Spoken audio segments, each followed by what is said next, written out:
Let's start without Mr. Brown. He's not here. I come take his place.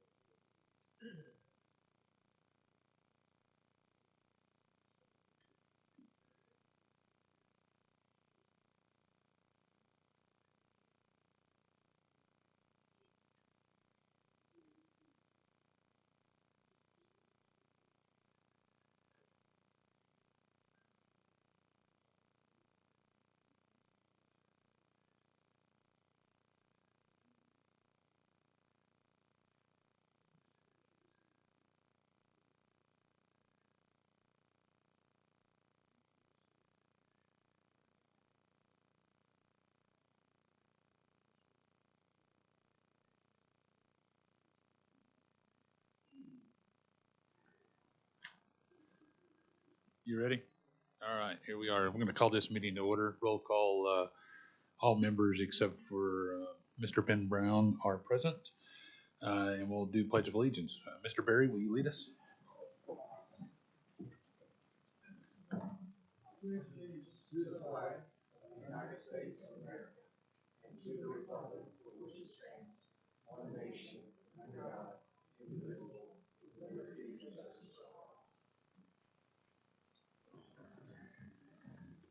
So I'll get us going and moving down the line until Mr. Brown gets here. We've done the Pledge of Allegiance. Notice that this meeting was properly posted on March 2nd, 2023. Number one is public comment. Mr. Sean Cummings, you're up.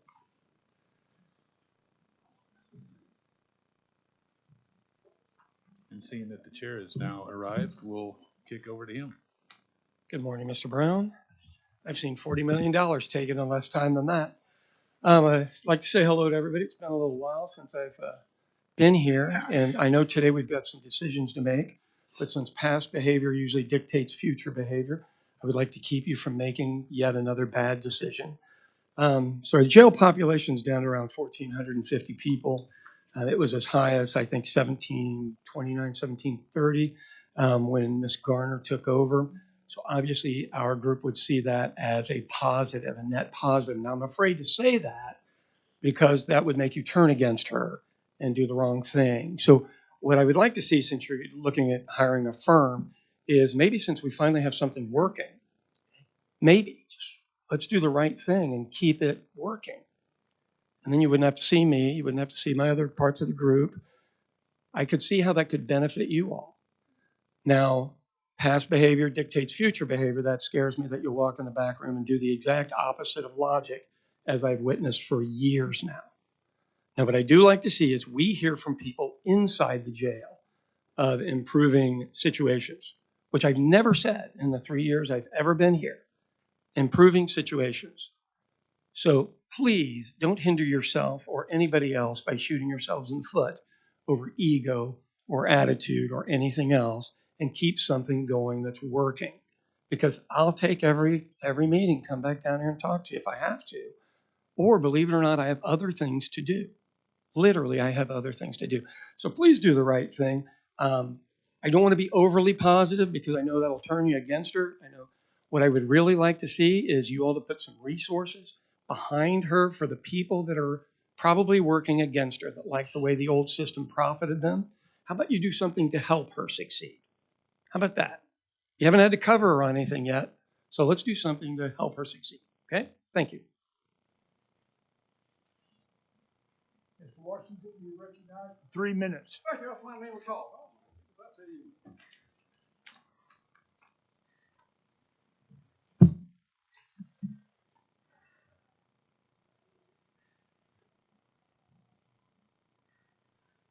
34 seconds, is that all I get? Oh, I've got 30 seconds now. I've got 29 seconds now. Let me count it down. That'll be my time while I'm counting the seconds. Oh, well, now be doggone. Now then.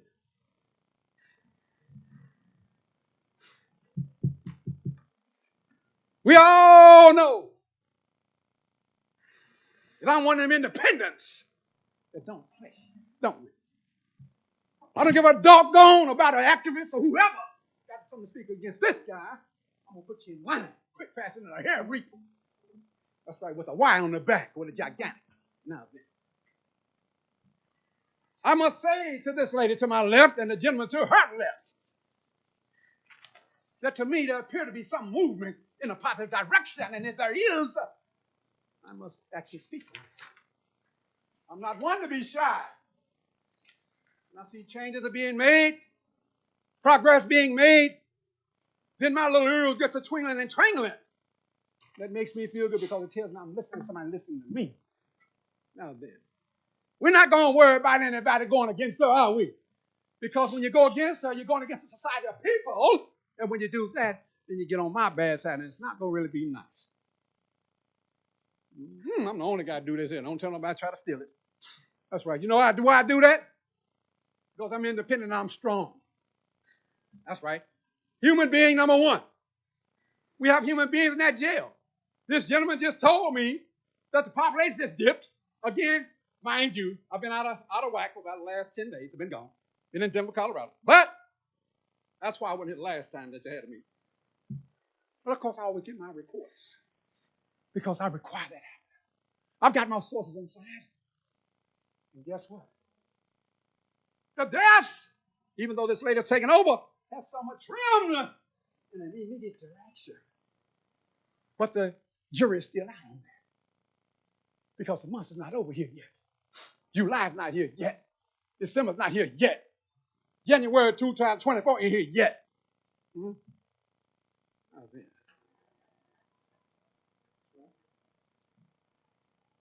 We need changes to be made in the house of horror that I call it. That's right. Don't nobody steal my term. If I hear you saying that, you got it from me. Ain't nobody said it but me. House of horror. That's worse than Jason Voorhees. That place.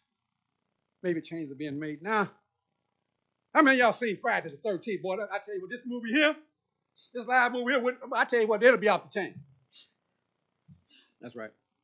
We need more physical production from people. We need more access to medical procedures. We need more access to outdoor recreation. We need more medical. No. 13 seconds just comes fast. I need to get started. Let me say in ending then.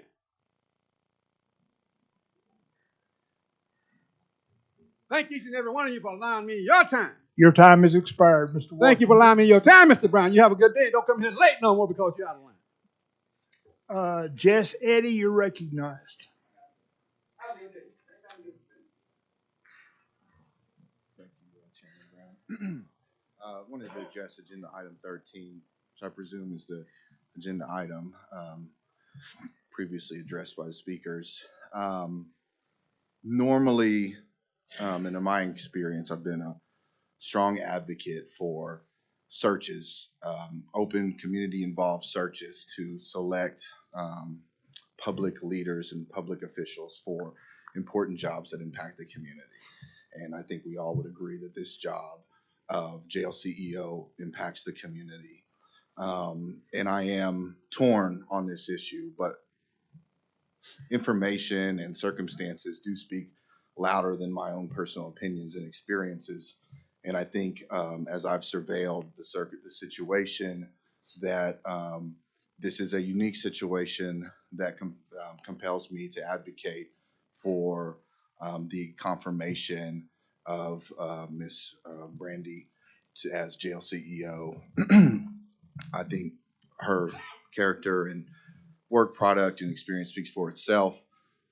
I am concerned, however, that extraordinary and intentional steps need to be taken going forward, because the community that is impacted needs to have a strong voice that is involved in the leadership of the jail.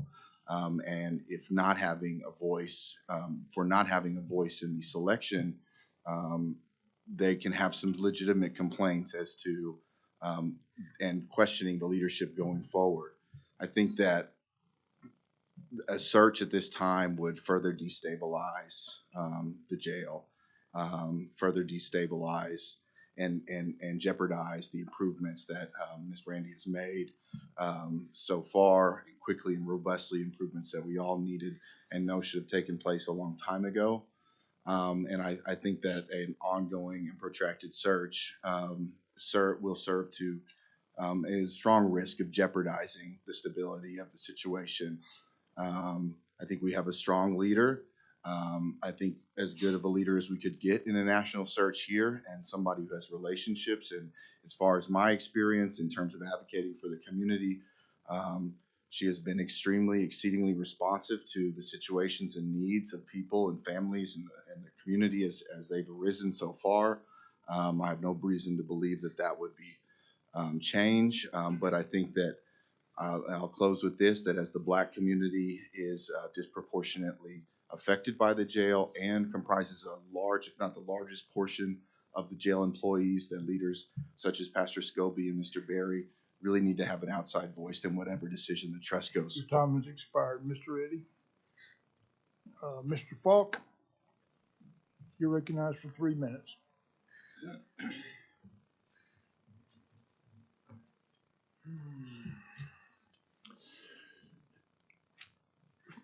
I have mixed emotions right now, because sometimes I feel like that I've been up here so many times begging, pleading, cajoling, and being at odds with the jail trust, that my opinion may or may not help or hurt this process. But what I do want to say is this: the jail trust made the best decision that they have made when they appointed Brandy Garner as their interim CEO. And I say that because we have people inside the jail. We are constantly contacted as kind of a People's Council for Justice Reform, is just unofficial group that we hear from a lot of people. What we are hearing is that not only is the jail population at its lowest in this century, in this entire century, so thank you for that, that the culture inside that jail is changing. That, yes, there are some disruptive moments, because change is often disruptive. Sometimes you have to stir things up in order to fix them. And it's not just Brandy Garner who has done that. It is her team, and it is the guards. And we're hearing this from detainees who come out of the jail and detainees who are still there, that they literally can feel and see the difference in how the guards treat the detainees, and that they are proactively doing things not just to help the detainees, but to keep the morale of the place stable. They are getting out for more rec time. The difference between our prior regime, who we spent a couple of years saying, yes, he needed to go. Well, now you have someone in there who is doing the job. And now you have not just her, but a group of detention officers who are buying into a different culture. And I think everybody understands that from the top down, you create a culture where either people care and they stabilize the situation, or they have the same toxic culture as their leader. In this case, we believe that she has restored the faith in the community and in the people who are dealing with the jail. I have attorneys in the family. They are telling me the same thing. So I would urge you today, first of all, I want to thank you for making that decision. And I urge you today to, at the very least, let this continue and let Time her has have her expired. chance, or to appoint her Time permanently. has Thank you. expired. Ms. Poplin, you're up next.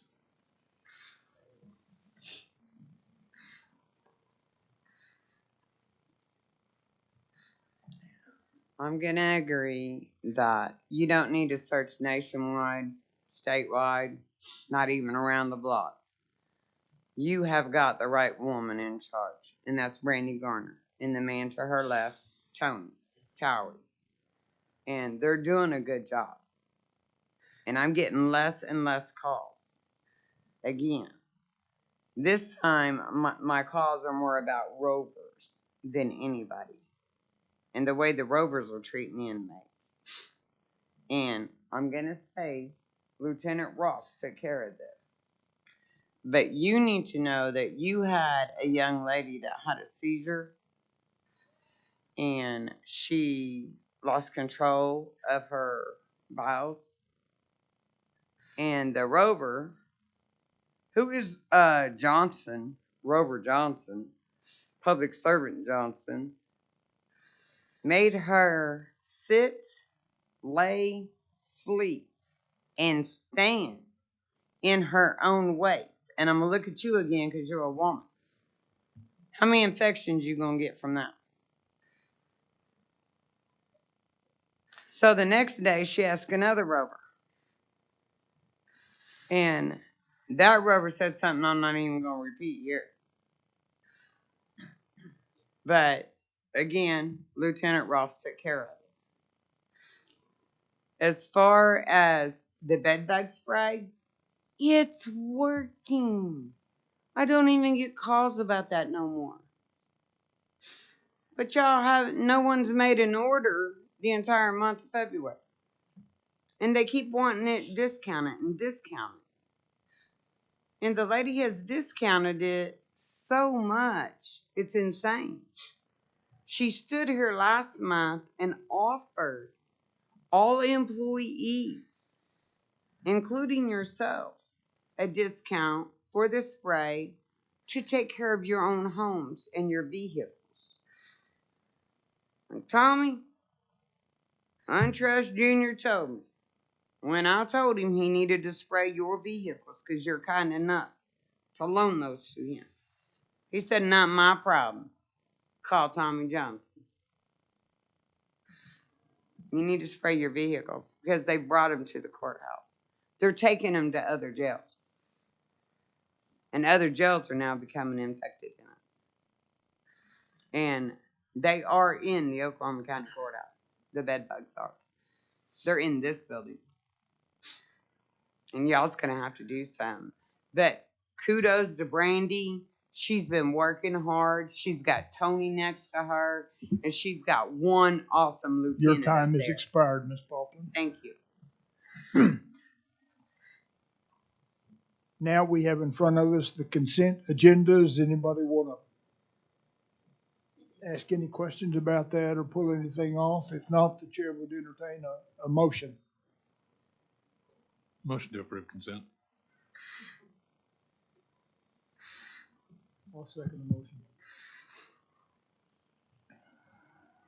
Clerk will open the roll.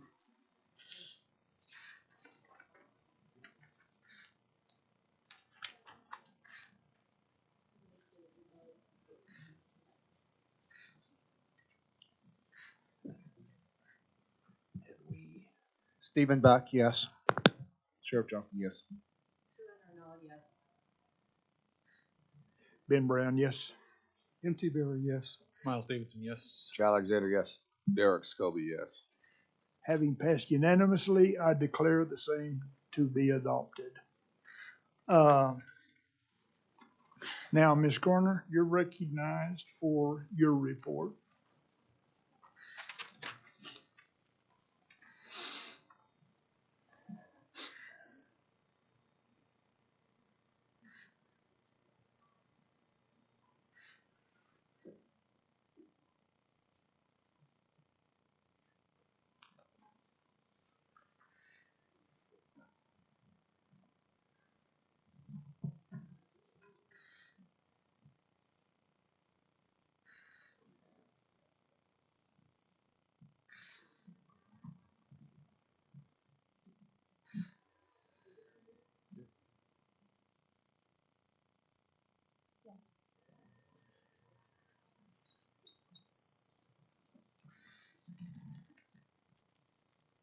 Good afternoon.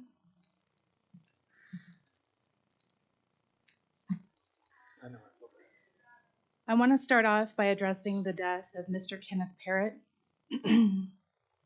Kenneth Parrott passed away at the hospital on February 27th. He was admitted to the hospital on February 18th for significant pre-existing medical conditions. We had worked very hard with his attorney, the district attorneys, and the courts to secure a medical OR. Unfortunately, he succumbed to his medical condition before that process could play out. He was being held on an assault and battery charge with a $100,000 bond. I'm very confident that we were doing all we could to secure his release, but ultimately that decision weighs in on the judge. Today, my presentation will focus on the current state of our budget. I have an update on our medical OR bond progress. I'll also share some operational statistics, and I'll be discussing a recent contraband search at our facility. As you can see by this slide, our outlook is a $1.6 million deficit at the end of the year. By our calculations, we will run out of money on June 1st, 2023. In January, the county accidentally paid the IRS over $600,000 on an overpayment. We were reimbursed for it last week. Because of the overpayment, the county decided to give us the next month's budget allotment early, and that budget is paid out in monthly allotments. Because we received an early payment, we will not receive a payment in June. This actually has helped us as we finalize our plan to address this shortfall. As of right now, the county is not willing to provide us with project-approved ARPA reimbursement funds for $1.1 million. This is money that we spent out of our budget, and they were approved projects by ARPA, and they're very crucial to the operations of the jail. There's also the issue of the $4.5 million in approved projects that cannot be funded due to the requirement of reimbursement under the subrecipient agreement. Once again, these projects are absolutely necessary and they're vital for the operations of the jail. It's not something that we can dismiss or put off in anticipation of a new facility. I want to be a good steward of taxpayer money, and I will do everything I can to cut costs where appropriate, but I will not do so if it means I put our population, my staff, or the public in danger. As I've gone over our budget from this year and prepared an estimation of needs for next year's budget, it's becoming apparent that the jail will need a permanent source of funding, especially if we're going to be moving into a new facility. We are not an entity that can generate our own significant funding, nor should we be. Quick employee update. We did begin an academy on February 27th. We had 16 new hires. We did terminate 5 full-time employees for cause, and 11 voluntarily resigned either by job abandonment or by formal notice. We did have 1 employee that retired. We're going to continue to advertise on the websites. We're always looking for new ways to recruit. Interestingly, we have had quite a few former employees reach out seeking reemployment. As of today, we do have 294 employees. We did hold a job fair in February, and we anticipate holding another one for this month.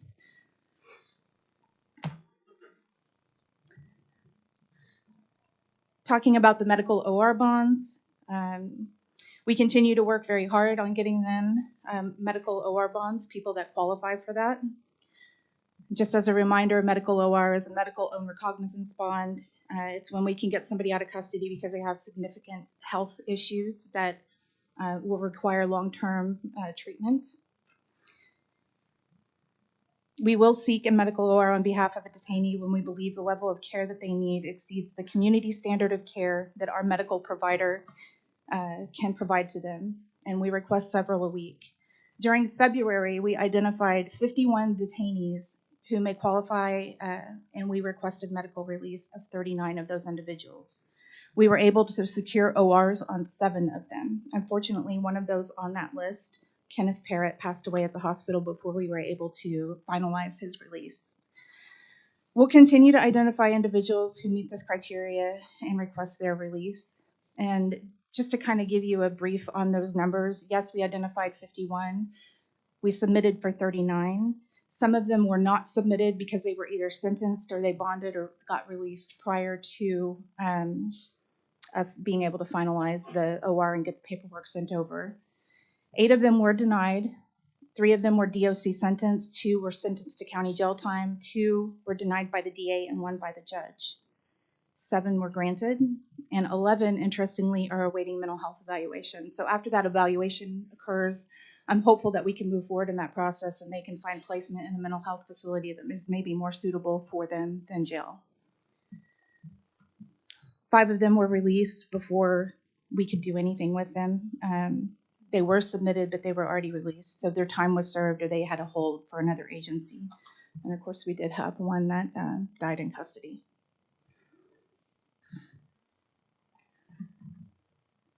So just as last month, I'm just going to talk about 3 different cases. Some of these are the ones that I've already talked about before. There's one new one that I added to this list. And I'm just want to keep them in the forefront so you have an understanding of what it is we're dealing with and an update on their conditions. The first one, I won't go into all of the details, but it was the middle-aged male that had lower extremity redness and an open stasis pre-existing wound.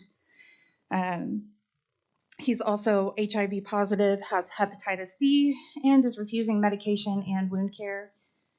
So we're still challenged by his refusal to be compliant with medication and wound care. He's been hospitalized again recently, and he's at high risk of dying while in our care. His condition is deteriorating. The second one is a middle-aged male. This is a new one from last month. He has a significant history of diabetes, diabetic ulcers to both legs. He's partial amputee, has significant cardiac concerns. He's very frail with open wounds. His legs are discolored from the knees down. He's highly susceptible to infection. He also has recently presented with mental health concerns. The medical doctor is recommending a medical OR, which we are seeking. His bond is under $25,000. His condition is likely to deteriorate the longer he remains in custody, putting him at significant risk of dying within our care. And the last is an update for an elderly frail male with multiple advanced medical conditions.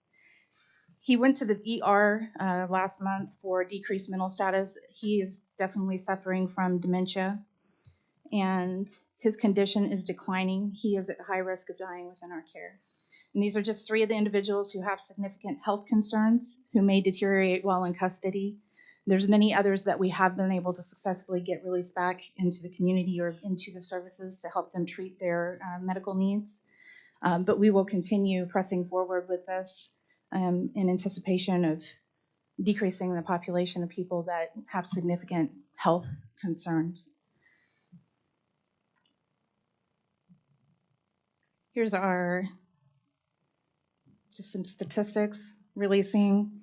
We released 1,840 in February. We booked in 1,815, and we had an average of 64 bookings per day. Those numbers are in line with what we're seeing on a monthly basis.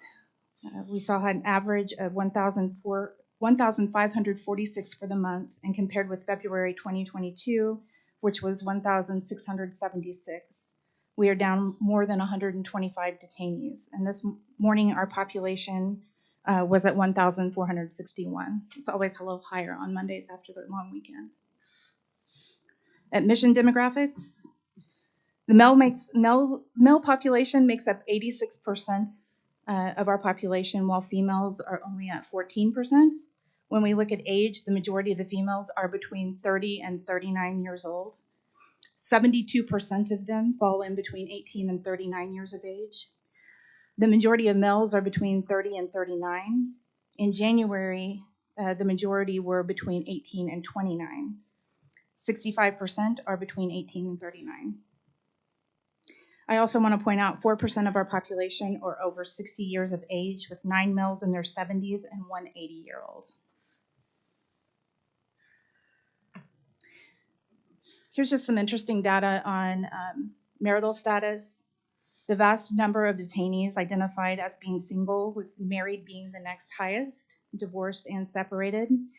There are a few detainees who are widows or widowers, and this is just important to help us understand somebody that may have depression, that we need to maybe have a watchful eye on, depending on how recent that situation happened in their personal life. Admission statistics. The male population has 1,919 criminal felony charges and 1,786 misdemeanor charges. In the female population, there are currently 389 felonies and 513 misdemeanors. A large number of the detainees have several charges with both felonies and misdemeanors. If you look at recidivism, 86% of the female population has been booked in more than once into our facility. 82% of our population, the male population, has been booked in to our facility more than one time.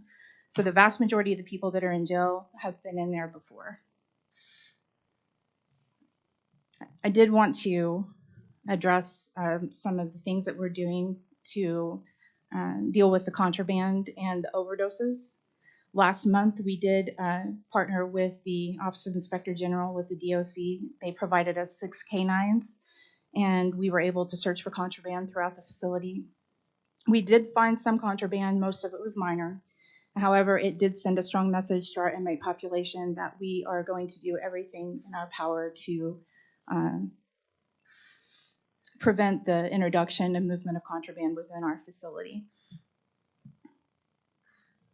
This is something that will be ongoing also.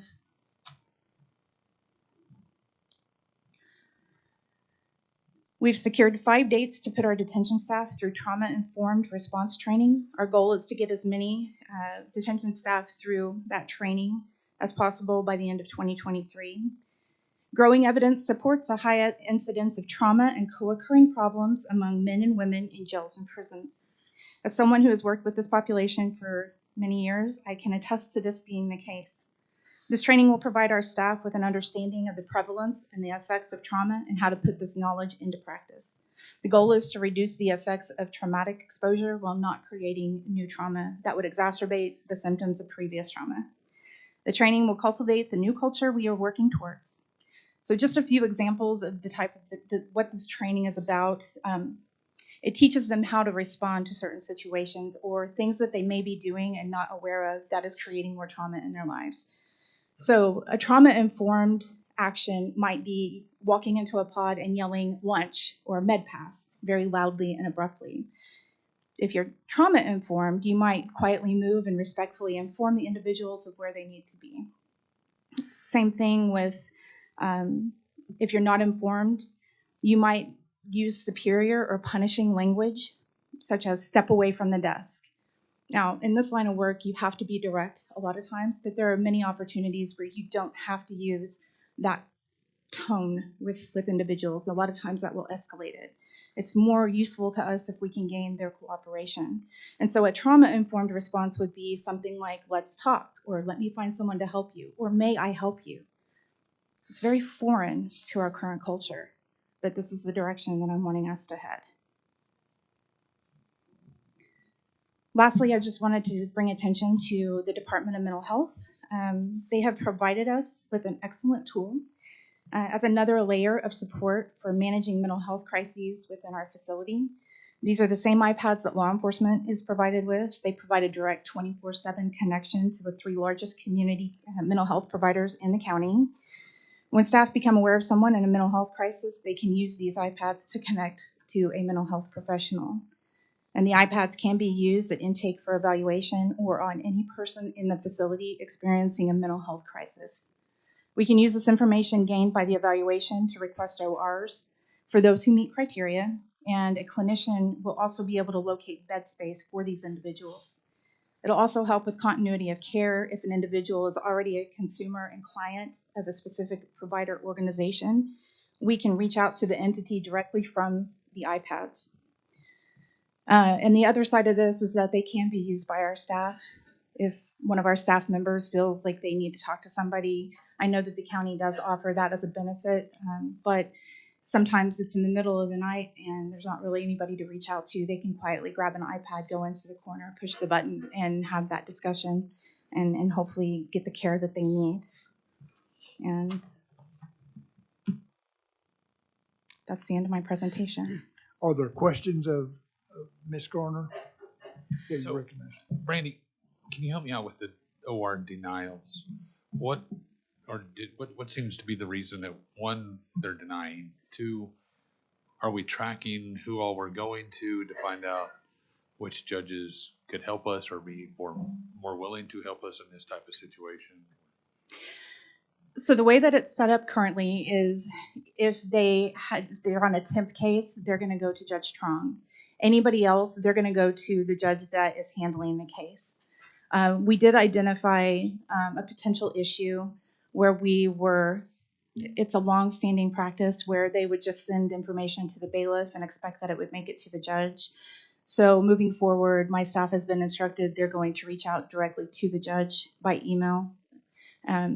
The ones that were denied are for a variety of reasons. One of them was denied because he had significant charges and he had significant history along with that. And the concern was that he was going to get out of the facility and he would not seek medical care and would instead go back and terrorize his community. Sure, understandable. Other questions?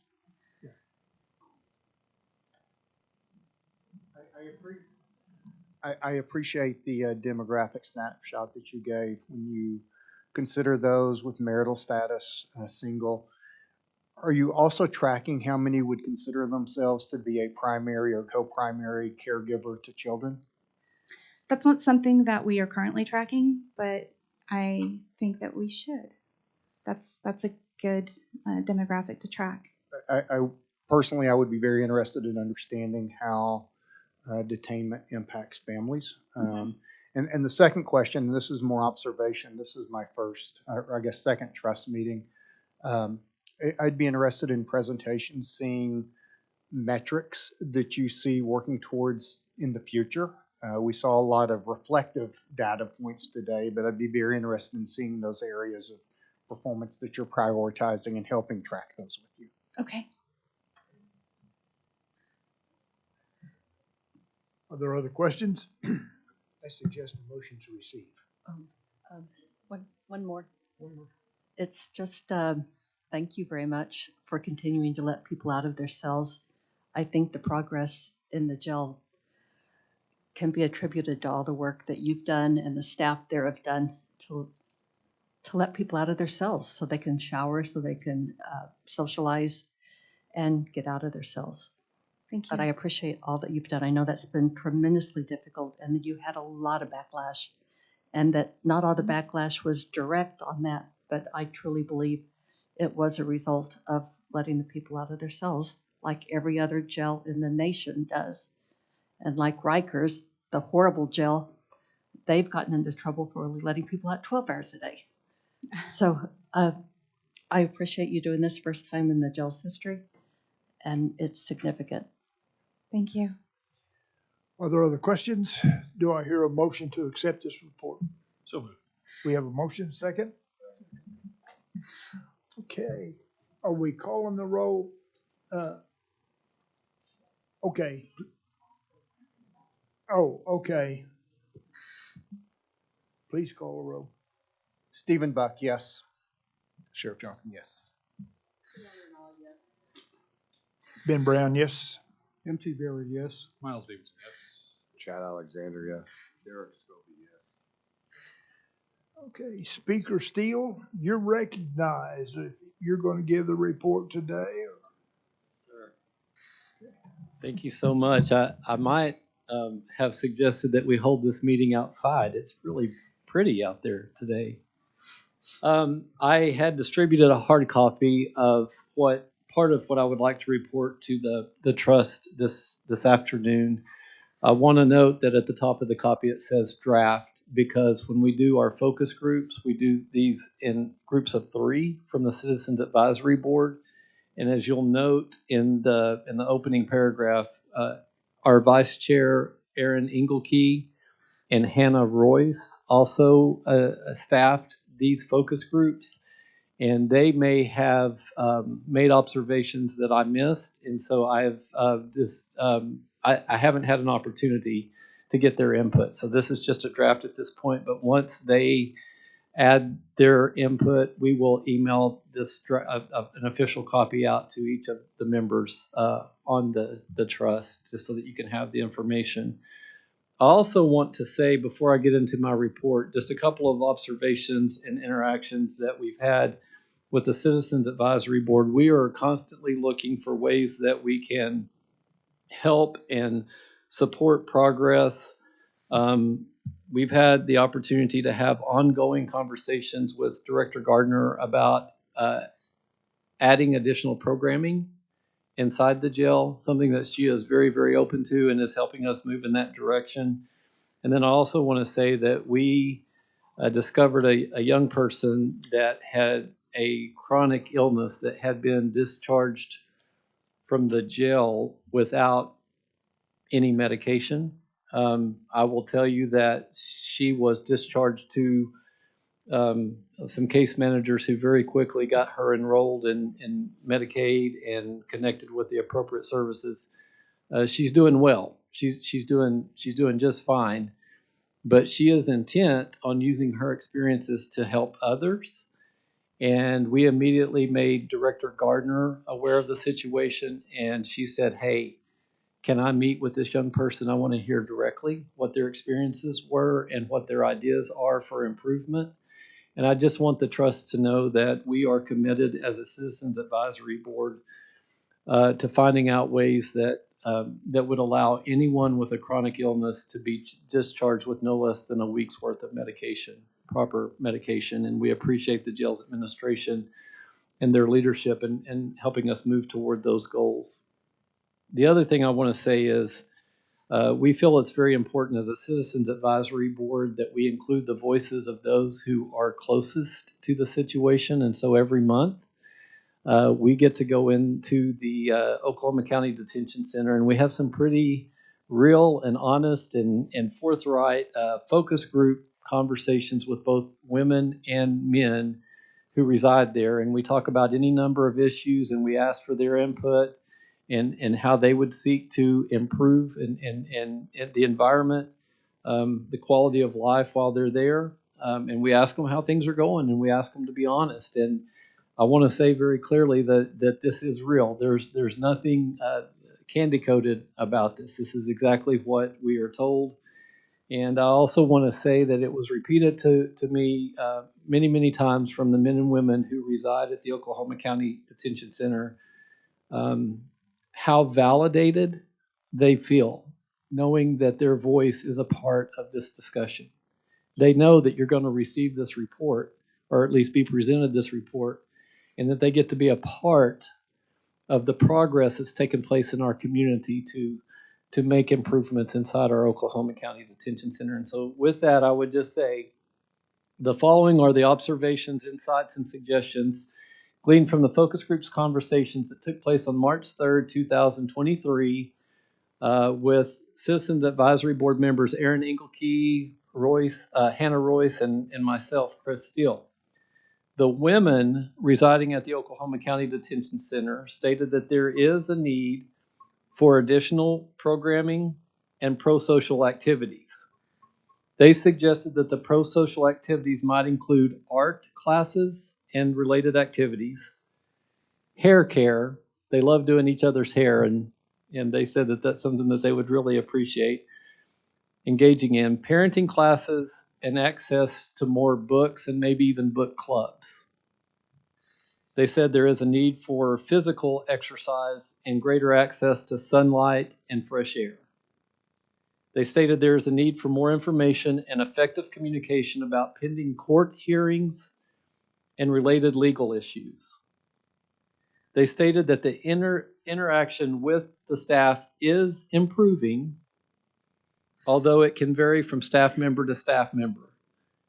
The basic consensus among the women were that when staff are treated with respect, they in turn treat others with respect. They stated that they feel like there is a need for additional staff members and that there is a need for additional opportunities to change out clothing. It was reported to us that the women changed their outer clothing approximately 1 time a week and their undergarments 2 to 3 times a week. The amount of recreational time and time out of their cell has improved. Most individuals are allowed to be out of their cells 4 to 6 hours, 4 days a week, is what was reported to us. And they said that makes all the difference. It was also reported that the food portions are small and contain a lot of starch. They said they would like healthier options and larger portions. The women told us that they are having to sleep without sheets due to the misconduct and misusing of sheets by other individuals to engage in unauthorized communication.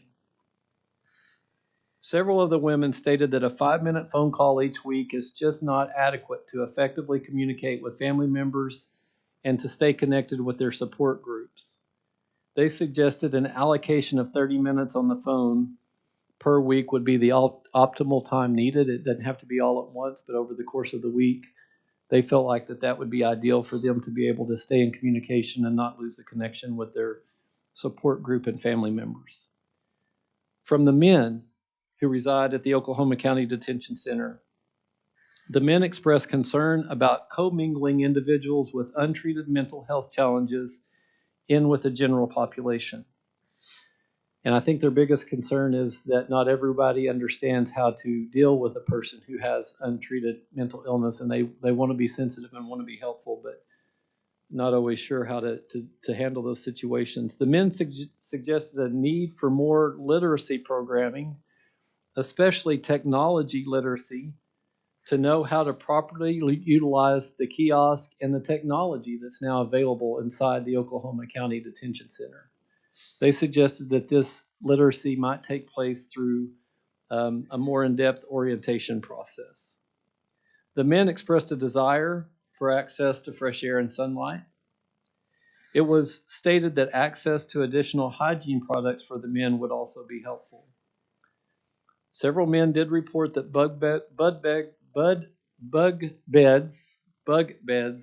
bed bugs, what am I saying? Why don't I just read it? Bed bugs, I knew it wasn't sounding right, reported that bed bugs were still an issue but getting better. And some reported a concern about the spread of communicable diseases being transferred through bed bug bites. We had a pretty interesting conversation about this on our way out and haven't processed it with the Citizens Advisory Board, but maybe just education and proper information about what can and cannot happen in relation to communicable diseases could set a person's mind at ease, and something to think about and that we're going to think about. The men expressed a desire for more frequent site checks while people are in their cells. They said that they feel safer than they have in the past inside the detention center, and just want to make sure that those site checks are taking place on a regular basis. That helps them to feel safe. It was reported that more programming is needed from the men, and additional pro-social activities would also be helpful. The men also stated that the food portions are small and additional nutritional substance would be welcome. They stated that interaction with the staff has improved, and the residents are spending more time out of their cell. They reported witnessing staff working hard and going the extra mile. This is their words: working hard and going the extra mile to meet basic needs and treat people with respect. That's what they're experiencing from the staff. One of the men shared that he had been in the detention center several times throughout the course of his life, and the floor on which he now resides is, quote, the best I've ever experienced, end quote. The men said that if they could do anything, if they could make any improvement, if they were in charge for a day and could do anything to improve the situation, the quality inside the detention center, it would be to add additional staff to assist and support the efforts of the existing staff and the improvements that they're making. I would also say, and I'll just end with this, I had the opportunity to address the Oklahoma City Downtown Rotary Club last week. And we were talking about the progress that's being made in Oklahoma County and in the Oklahoma County Detention Center. And so many of the Rotary members after the meeting asked if I had the opportunity to express their gratitude and their appreciation for your service and your leadership. And so with that, I will pass that along and end my report. Thank you, Mr. Chair. Other questions? Speaker, any questions? Let me just say, we don't work any shifts among us up here. We owe our gratitude for the staff that we have. Yes, sir. Okay. Thank you, Speaker. Thank you so much. Do I hear a motion to accept that report? Motion to receive. We do have a motion. We have a second. We have a second. Please open the roll. I did.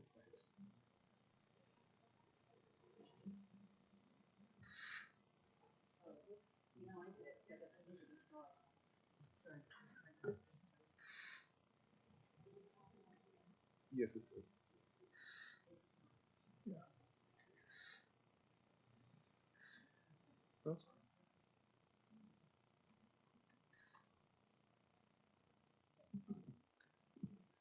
Stephen Buck, yes. Sheriff Johnson, yes. Ben Brown, yes. M.T. Berry, yes. Miles Davidson, yes. Chad Alexander, yes. Derek Having Scobie, yes. received unanimous yes, I declare that motion to have passed. Now, Mr. Tardibono, you're recognized for a report on the CJAC.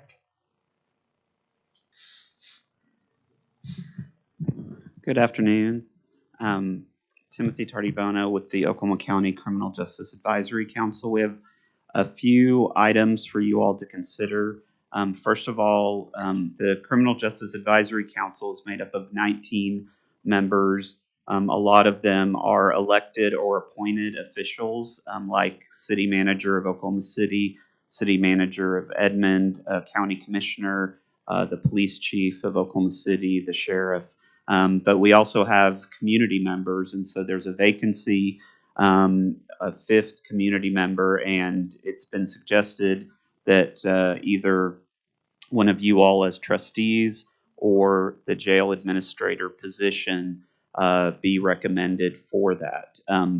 When the trust was developed and voted on by the Board of County Commissioners, when CJAC was started, the function of the jail was under the sheriff, and so that position of jail administrator, jail oversight was contemplated to be within the sheriff's duties in addition to the law enforcement duties. So we now have a situation where it makes sense that if it's your interest or desire, you could make a recommendation that then the CJAC would consider at its April meeting to put someone on that.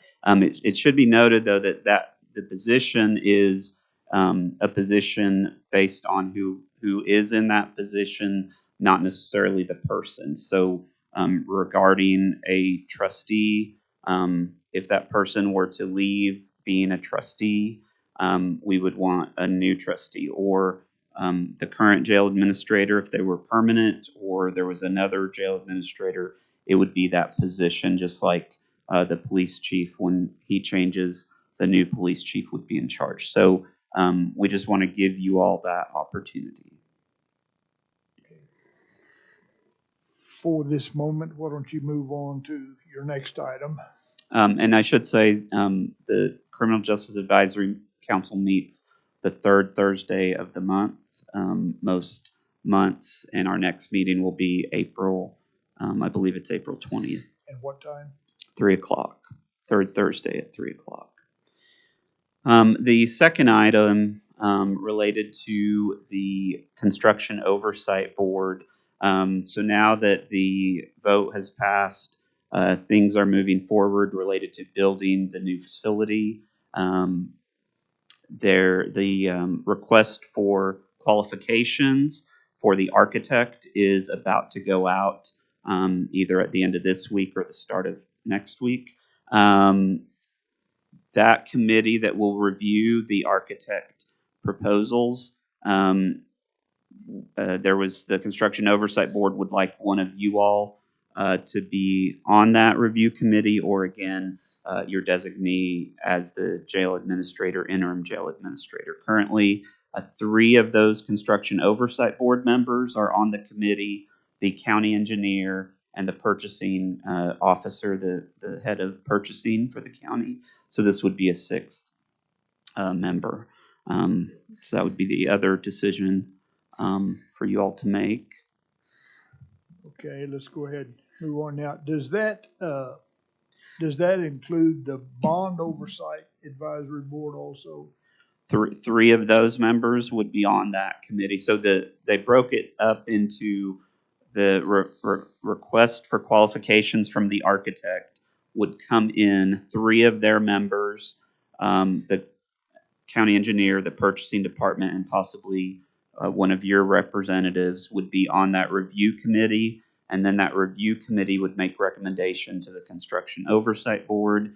All 7 of them would review the recommendations, and then that would go on to the Board of County Commissioners. And so that would be the process. We anticipate the bids are due April 3rd, and we would then, the purchasing office has to vet them and determine that they met qualification. And so sometime mid to late April, we anticipate that review committee starting towards, they meet the 4th week of the month. And so hopefully that work would be done before the end of the April meeting, and then it would be on the Board of County Commissioners, possibly that first Monday in May, for their meeting to consider selecting the architect. Okay. And so the next one, so as you can see, the timing of all these things is coming together. April into May. There are several things that happened this morning. The Board of County Commissioners approved the bond sales for the first set of bond sales for the site selection and the contract with the architect. Congratulations to the commissioner, Mr. Davidson, and the other 2. It should be noted the bond interest rate was 3.23, which was well below the 4.5% that was anticipated, and far below the other amounts where some people said it would be 10%.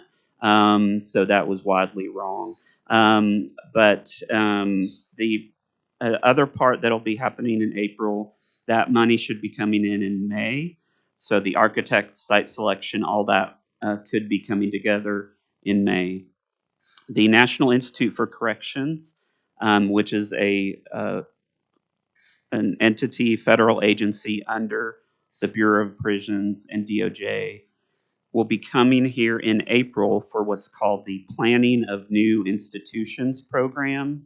And that is a program they do all over the country with counties, cities, states, as a new institution is being built. And they help walk through the things that should be programming considerations, workflow considerations, all those things. That will be in mid-April, and folks like Ms. Garner, her staff will have to be involved. One of the elected representatives or some of the budget board members, but you all have that opportunity. So once we have a specific agenda released to us by the NIC, we will make you all aware of that so that you can consider which modules. But obviously, we wouldn't want more than 4 of you.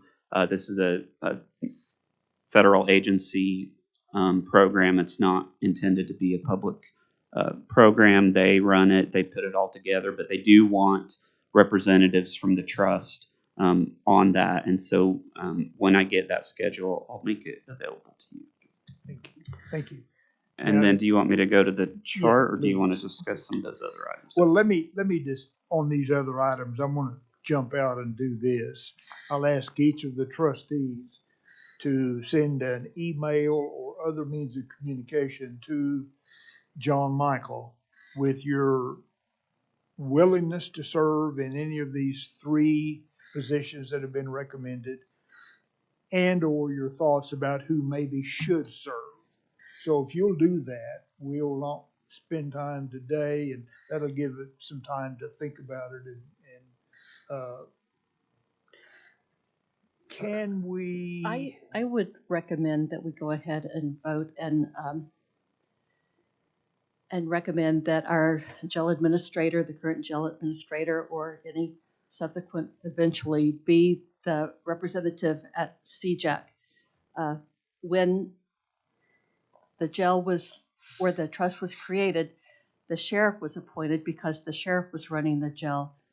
I do not believe there's anybody else more intimately knowledgeable or involved with the jail than the current jail administrator, and I spend a significant amount of time on the jail, and I do not feel adequately apprised of everything that would assist with CJAC. They're looking to someone who's with, I'm on CJAC already, and they're looking to someone who is intimately involved with the jail in order to help assist them, because CJAC was created for the jail. That was the sole reason that it was created, and the jail administrator, in my opinion, I've already said this, but should be the person who represents us. Is that your motion? That would be my motion. Second. It's been moved and seconded. The clerk will call a roll.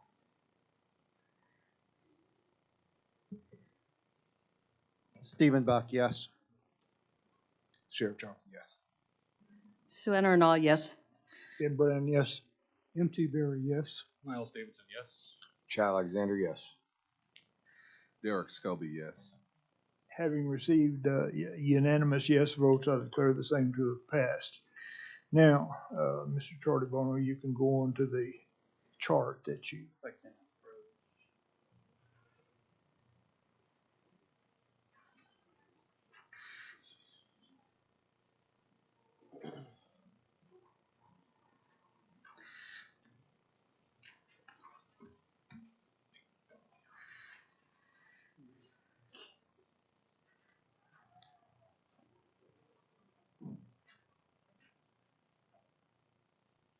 So numerous people have asked us to create a chart or flow chart of where all the different players fit in the county justice system, if you will.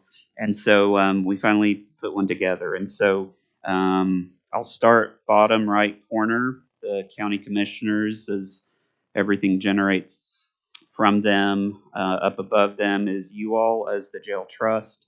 Above them on that right side is the Citizens Advisory Board. So we've been very active with that today. Going back to the bottom, you have the Construction Oversight Board and their responsibility towards the new detention center. And then above, you sort of see the flow chart of the law enforcement makes the contact. The district attorney gets information. The judicial system gets information. The public defender gets involved, and then from the judicial system, you either have release into diversion programs or the jail. So this is really just for your own benefit. We presented this to the Construction Oversight Board, especially as you have new members coming on, that we can share this with them just so they can get a sense of where you all fit into the system. But I'm happy to answer any questions. Are there questions of Mr. Charlie Bono? Other questions? Seeing none, do we have a motion to accept his report? The only thing I'd say on the RFQ committee that you all that are interested in reviewing, the architect should hopefully have this on the April agenda, because that committee probably will meet sometime in mid to late April to make the architect decision. Yes, and the comment, this means that the authority will make a decision as to the person to be appointed to this RFQ committee at its April meeting. So this will be an item on the April agenda. Great. Thank you. Okay, we have a motion and a second to accept this report. Clerk, please call a roll. Stephen Buck, yes. Sheriff Johnson, yes. Ben Brown, yes. M.T. Berry, yes. Miles Davidson, yes. Chad Alexander, yes. Derek Scobie, yes. Having received a unanimous vote, I declare the motion to have passed. Next on the agenda is discussion of the Office of the Attorney, District Attorney providing legal services. Mr. Williams, let me recognize you for some explanation of that. Yes, there's an ongoing need to efficiently and economically manage the legal services needs of the authority with respect to litigation and with respect to other matters. And prior to the time that this trust was created, the Office of District Attorney provided legal services to the sheriff. And so the District Attorney's Office has done this in the past, and they did so for many, many years. So it seems advantageous to see if we could move to that again. And what this does is, it's a request to the Office of District Attorney to provide legal services. And then further, it directs myself as general counsel and the chair and another trustee or trustees designated by the chair to discuss this request with the Office of District Attorney, and all for the purpose of bringing back an agreement that would be approved by this body and the Office of District Attorney. So this gets the process started. And a net effect of this might be that at a minimum, my duties would be greatly reduced, perhaps even eliminated, all of which is a good thing. So, and I support it. Okay, are there questions? Ms. Arnold, would you be willing to serve as the other person? Yes, I would. Okay. Are there other questions now, Mr. Williams? Other question? I have nothing further. Okay. A motion to approve item 8 would be appropriate. To approve item 8, and with the provision that the chair or we will appoint Ms. Arnold to sit on that.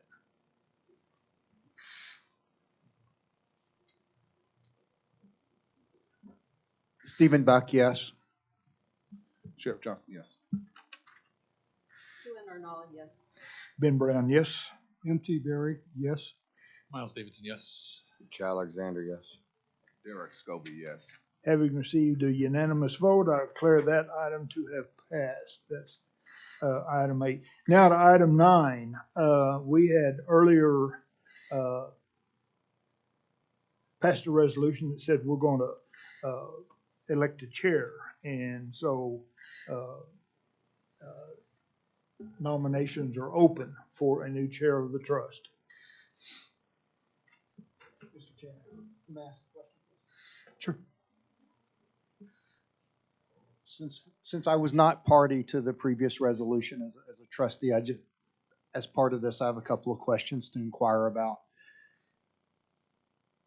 The first being, refresh my memory, but I believe that there will be at least 2 trustees who will be coming up for either reappointment or subsequent appointment as part of the trust document around the end of June, early July. Is that correct? Perhaps 1 or 2. You're correct. So there will be a natural changing of, or potential changing of composition at a point in the future. And the second question I would have is there any prohibition from the trust choosing to align an annual chair election to coincide with the start of each fiscal year of the trust? That's within the prerogative of the trust to choose the length of the term and the time of election. Okay, thank you for satisfying those questions. Are there nominations? Yes, I would like to nominate Stephen Buck as the chair of the Oklahoma County Jail Trust. Are there other nominations?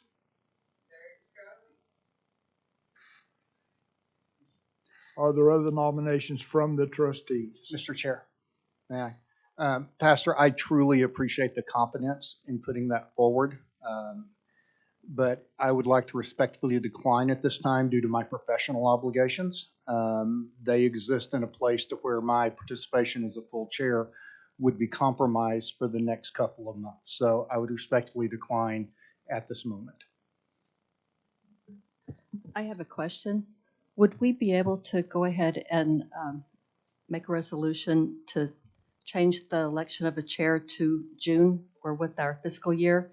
And in the meantime, elect a vice chair to serve till then, since, Mr. Chair, you've stepped up as vice chair and you're now chair, but you don't have a vice chair.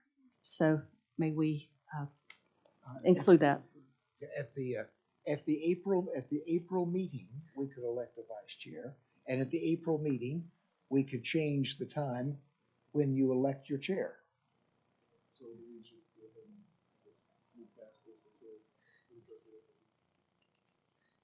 Well, we have an acting chair whose term expires April 1st.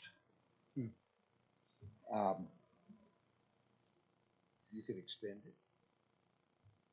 Could we make an motion to extend the acting chair until we get to June or July, whatever date we set at the next meeting to elect a permanent chair?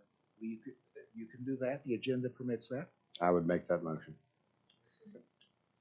We have a motion. Do we have a second? And Mr. Alexander, what period of time is that extended to? Was it? Elect a new chair in the beginning of the fiscal year in July, as Mr. Buck suggested. To July 1st. Buck suggested. Okay. So would we elect in June for it to begin in July? You'll elect whenever you choose to elect, and you may, I think that would be advisable to elect in June to take office in July. And that's something on the April meeting we need to state with great certainty. That's a good idea. Or we could in April to take effect in July, whichever we choose. All right. Okay, we have a motion. Do we have a second? Second. We do have a second. Okay, clerk will call roll. Stephen Buck, yes. Sheriff Johnson, yes. Sue Ann Arnall, yes. Ben Brown, yes. M.T. Berry, yes. Miles Davidson, yes. Ch Alexander, yes. Derek Scobie, yes.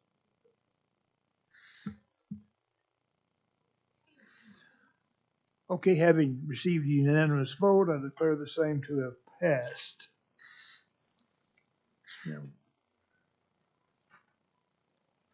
And we have no contracts, so we will go to item 11 for a discussion and possible action of our budget for this year and the rest of this year and next.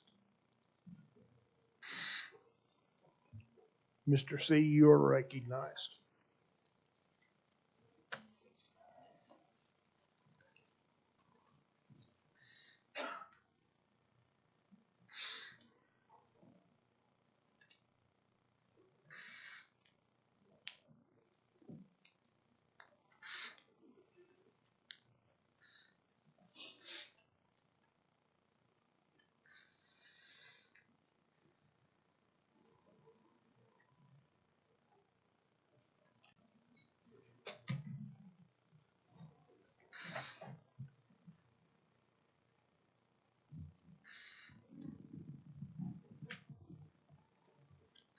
All right, good afternoon.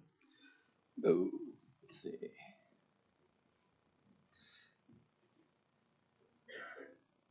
So this is our current budget for the current fiscal year. And as we all know that the projection is to 1.6 million of deficit by end of the fiscal year. And I'm not gonna go through everything on the page, but I do want to point out a few things. For the revenue, as you can see, the general fund from Oklahoma County, it was flat compared with last year, so we received the same amount. And we also received a supplement of $575,000 last September, and that's to cover the price increase in the employer's portion of health benefits, and then the liability insurance, workers' comp insurance, the transportation with the MOU with the sheriff's office, and also the detainee food. and those are for the supplement. And for carryover, last year we did have a 4.2 million in carryover, and this year we only have 487,000. That's a 3.7 million less than what we had the year before. And the year before, we also received a CARES Act reimbursement, and that was for $918,000.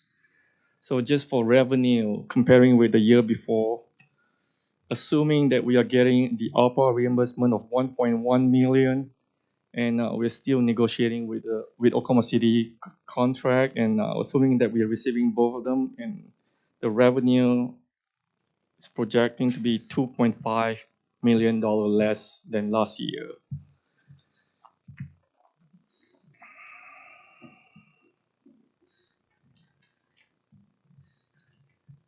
Mr. C, if I might, I keep hearing some people says that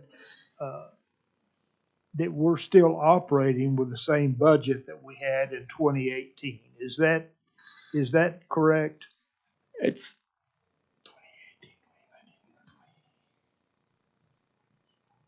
depends on how you look at those numbers. Yeah, I'm not going to speak right now about the 18 and 19, but I do know that since the trust took over, we did receive the initial budget was the same amount, but the first year when the trust took over, we did receive an extra.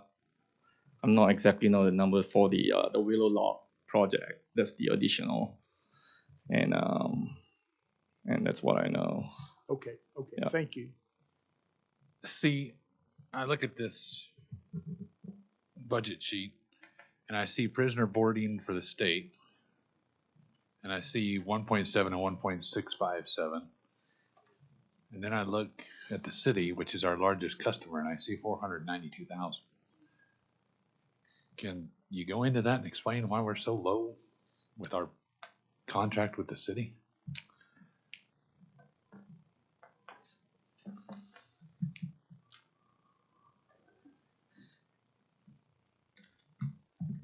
I can speak somewhat intelligibly on this.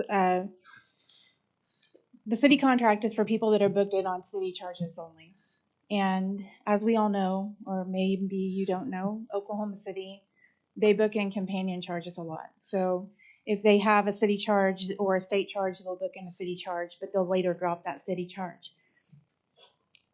And that's kind of what's happening, right? So they're booking in more people on state charges than they are on city charges in an effort to, I can only assume, hold them longer.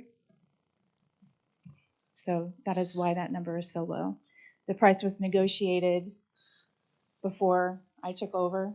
I do know that previous to this contract, there was one in place for $1.1 million.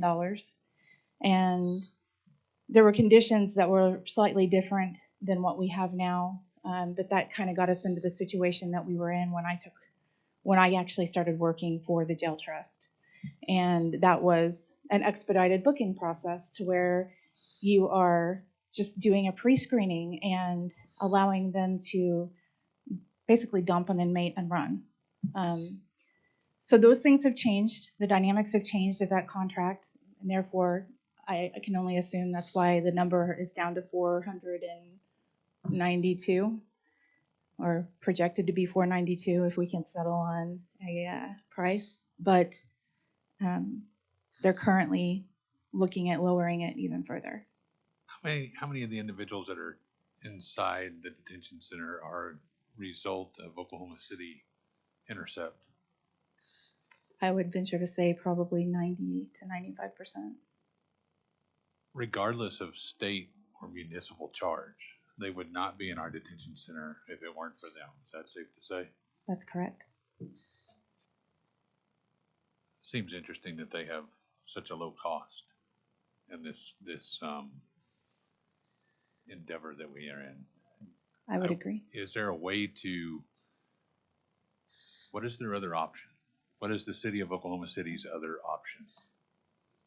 I don't rightly know. Do they have one? Sheriff, do you know if they have another option? You know, the county holds state charges. And so when you get arrested for a state charge, you have to be housed in the county where you're arrested.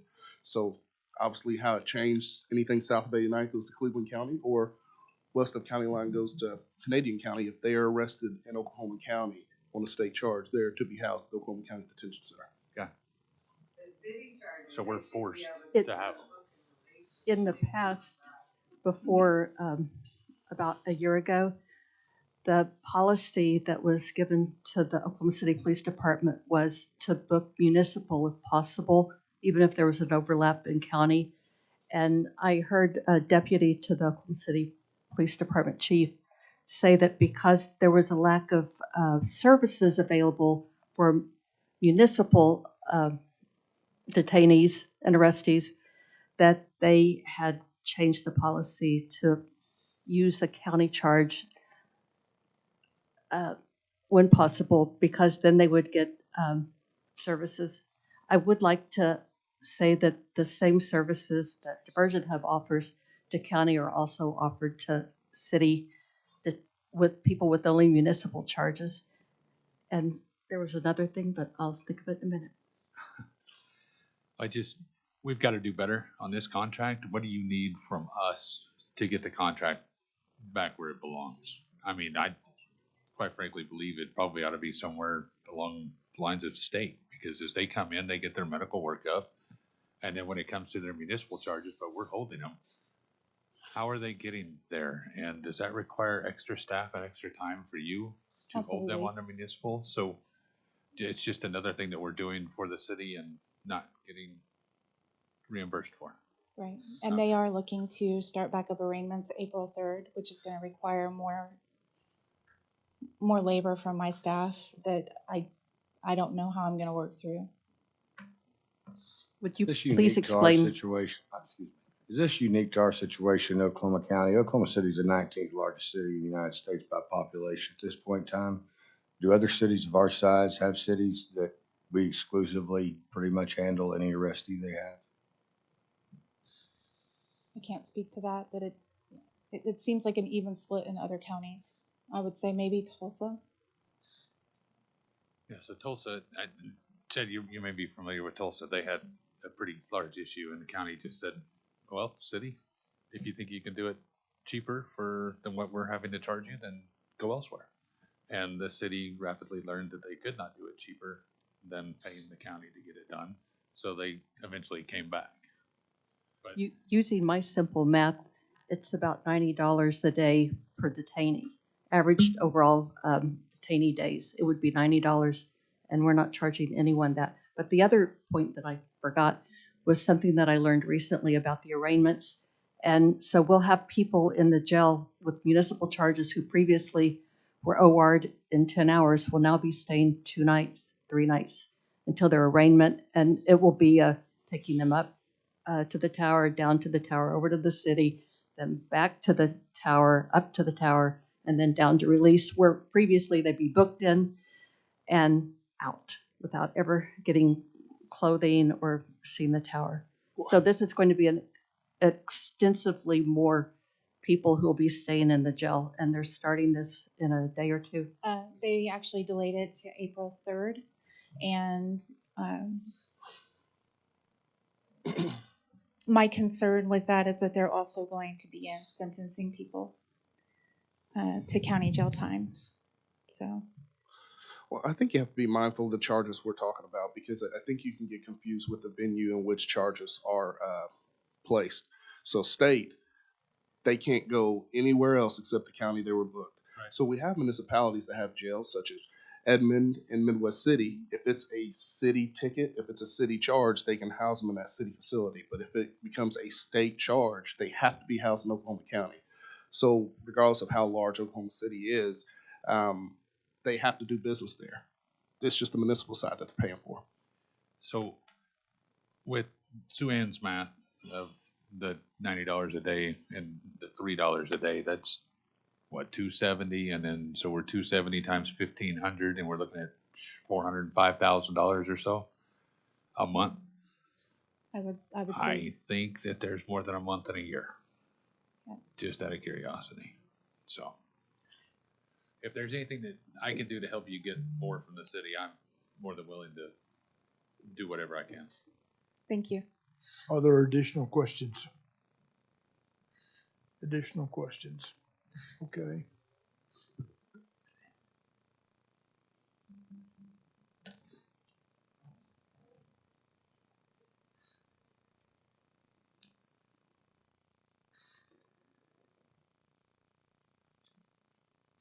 Okay, now when you look at the expenses,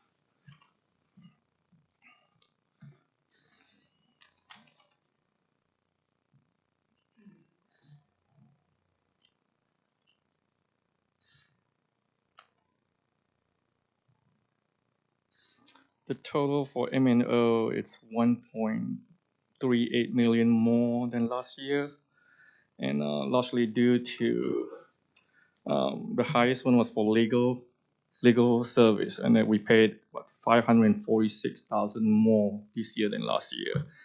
And vicinity for steam and chill water that cost us $415,000 more, and OG&E cost us about 147,000 more. That's a total of $1.108 million just in those three bills that we have to pay, and then we have been paying all of them, and they're all current. So.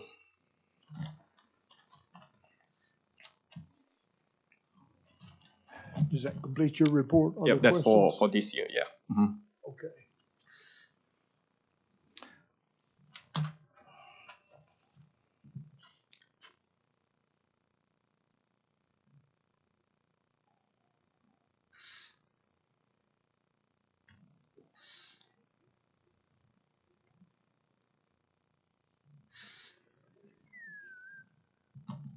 All right, and now this is the proposal for next year's budget.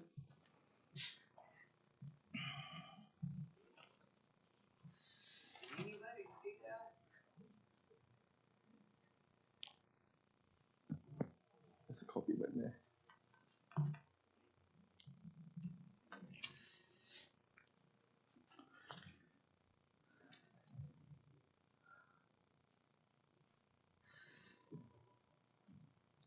Okay. This is what we propose for next year's budget, 47.1 million. And the estimate of earnings, that's just from the special revenue that we generate at the facility and like commissary, jail phone, and DOC and all that. And that's 4.3 million. So we are requesting from Oklahoma County almost $0.8 million. Majority of the increase for payroll, for salary and benefits. And we are proposing a 8.5% COLA, cost of living adjustment, to match what the county gave to all the county employees for this year. And that for 8.5% COLA for current 320 employees, the total for salary and benefits are 1.35 million. And then we also propose for additional 89 positions for full-time employees. And that total of salary and benefits are 4.77 million. That's most of the increase for the budget. And the rest are basically a 5% inflation rate. That's what we put on top of what we spent this year. And that's what we are forecasting for next year. Other questions? So last year's budget, what was the amount of employees you were funded for, and what it come in at? Is the flat rate? I forgot, was it 32? We had 300. The budget for 320 full-time employees. And last year, for the salary, last year was 14.67 million. Okay. So the total the detention center received was 32 million in total. From general fund, yeah. Okay, Mhm. from general 30, fund. well, with supplement, so what, 32.9. Okay. Yeah. But listen here, man, I'd pray and do everything I could, but you know, a part of my job sitting on the budget board is to understand and look at the county globally and understanding that there are other offices that definitely need funding. And I think 47 is that's a stretch. And you're talking about a lot of our offices need, you know, a lot of growth. And me selfishly, the sheriff's office needs to grow. Not that we can't help, but I really think there needs to be some thought into how do we work with the county to see, especially since that's where all the funding's coming from. Because I understand when the trust was created, there was supposed to be the ability to, you know, get outside funding accomplished for revenue streams, but that's just not the case, and that's not what's happening. So we're utilizing the county solely for our funding source. And if that's what we're doing, we do have to be mindful of the other people in the room and see how we can work together to get to a point and maybe start taking bite size instead of such a large leap.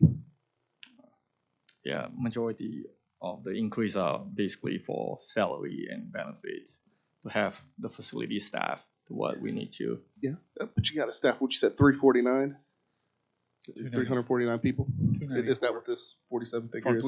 320 to 409. To 409, and we've never even gotten close to 409. And you're trying to be funded for that. Mhm. That's the thing.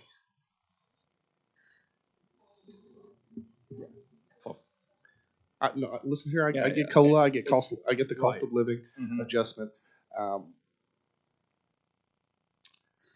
The additional 89 positions is to staff to what we need to be at. That's what the recommendation from the previous study. Yeah. And so last year it was for 330. Am I correct?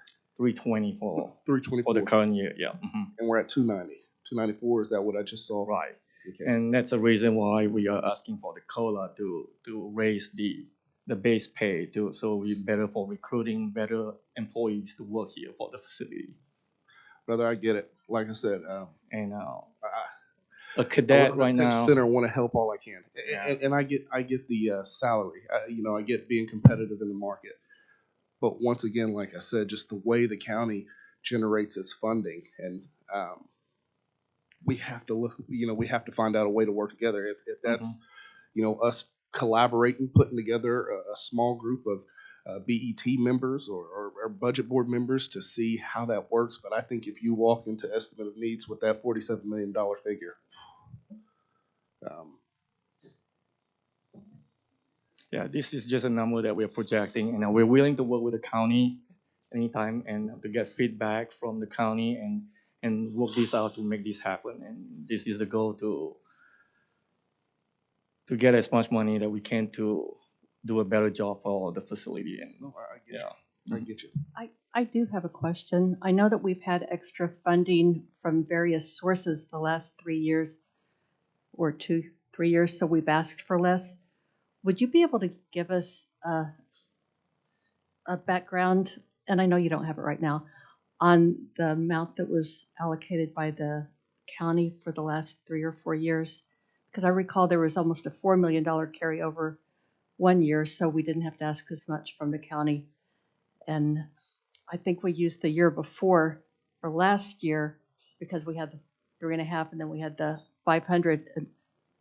But I don't know how much we were asking. Our treasurer is Mr. waiting Freeman, to he be knows. Good, thank you. recognized. He's bringing some money. Just real quick, I wanted to correct something. Carryover, there is no carryover. What happens is any dollars that are not spent during the previous fiscal year to include, and the reason this does not balance out till September is because all the contracts and all the deliveries that are made then. But what happens is, as we start building the budget for the next fiscal year, any dollars that I have not spent in the treasurer, the sheriff has not spent, oh, that's not true, it is true. The point is, it all goes into the same pot. So while we applaud the saving of the dollars, because that's the seed corn, that's the dollar that goes into the pot to help you build your current year budget. But again, as far as the dollars have lost their identity once that we get ready and start building the budget for the next fiscal. That's for the county budget. I think she's talking about we carried For the 4 jail, million do you over for the recall jail how trust. much was allocated? I don't think that's true. I don't think that the dollars now, it helps, but I think in order to build it, since it came out of the general, I'm not sure I agree with you, Bob. And you may, I didn't think we could get him. Now you just got involved in a budget board discussion. I thought once we gave it to the jail trust, we couldn't get it back. Yeah, they kept it. It didn't roll back over to the county, such as treasurer's office, Right. sheriff's office. They were allowed to They get to maintain keep the it. funding. It's Yes. Just due to the trust, just due to it being a trust and not. Yeah. But I do recall that our expenses have stayed.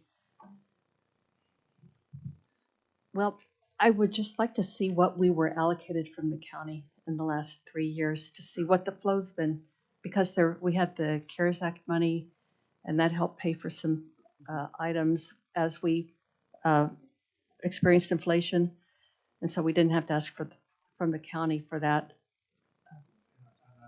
Mr. Speaker, I believe for the transparency of Oklahoma County citizens that the speaker needs to be behind the podium so they can hear. Okay. Anyway, so Commissioner Davidson, as Miles just said, and that could be true then. I could be mistaken on that. I can tell you though that the dollars that, again, the fallout dollars, the seed corn goes back into general, stays in general, and it goes back into the budgeting process. Now, for example, even the bottom line being 47, 42.7. 47.7. Well, 47, but then they're going to offset that with estimated earnings. So what they'd be looking at as it stands right now today is to request from County General 42.7. I'll tell you right now, that is a chunk that's going to be hard. As the jail administrator mentioned some couple of hours ago, and I know having talked with Ms. Arnell before, we've got to find another funding source. It's that simple, because the sheriff very eloquently talked about it. We've got 8 elected officials in this county. If I lose the money and I can't hire enough people to collect taxes, you're not going to have to worry, because you're not going to get the money. So, I mean, and I use that, but the point is all 8 officials have that same thing. We draw on that. That's our lifeblood. That is our lifeblood. So anyway, thank you all for allowing me to talk. Just to add on to that, I mean, I know the sheriff is in the middle of having to combat with other agencies for starting salaries. We're doing that here as DOs. Oklahoma County's budget for infrastructure is $70 million behind today, road and bridges, if we were to go out and repair everything. I'm with Sheriff Johnson. I'm with Treasurer Freeman. And quite frankly, it's probably starts with us. We start looking for the solution. I think we all know what the solution is. But we as a county, we as a budget board, and me as a BOCC member, we've got to put it forward. We've got to fix this situation because of that. Because you're short-staffed. Everybody's in the same boat right now. Because the county, when we got capped on our property taxes, which is not a bad thing, it doesn't allow the growth that we have experienced through the government needs that we're having to provide because of our population expansion, which is also a great thing. So I'm willing to say that I'll work together with you guys. I would like to ask that it not be solely on the jail trust.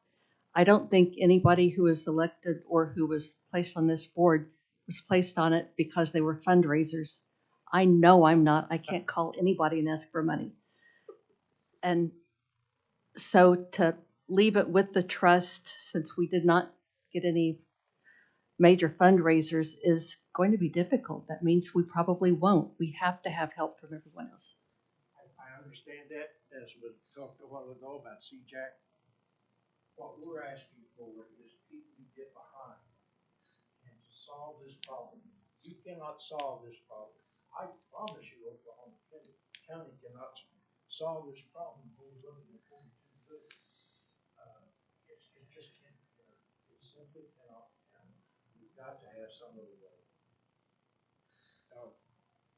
I'm sorry. It's just simply, it's just simply that we cannot do it by ourselves. We've got to get everybody in this same boat.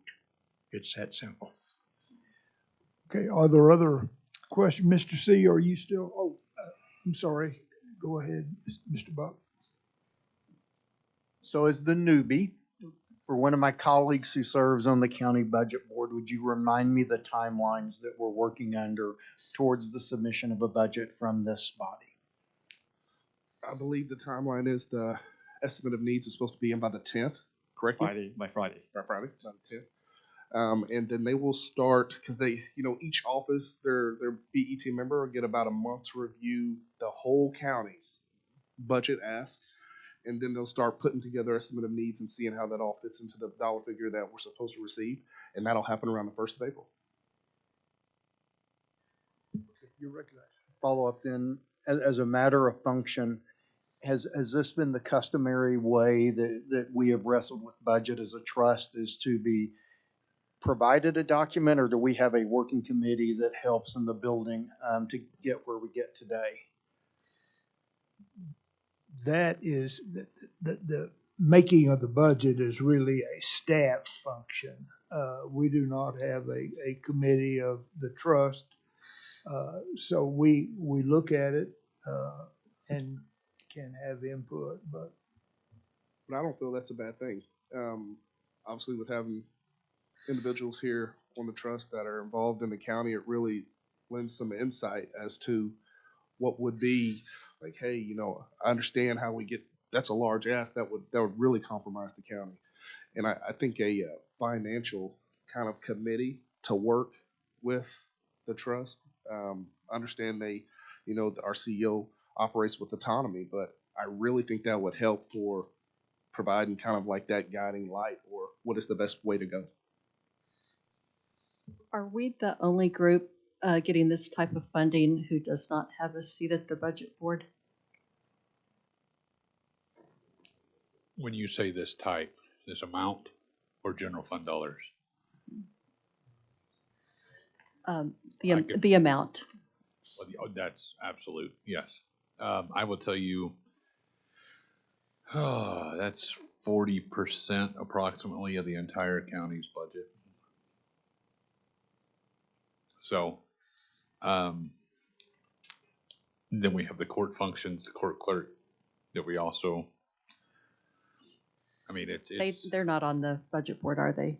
The court clerk. Court clerk is? Yeah, Okay, so it consists that's of, the only person that. Who pays the DA? Yeah, it's the DA. DA is state funded.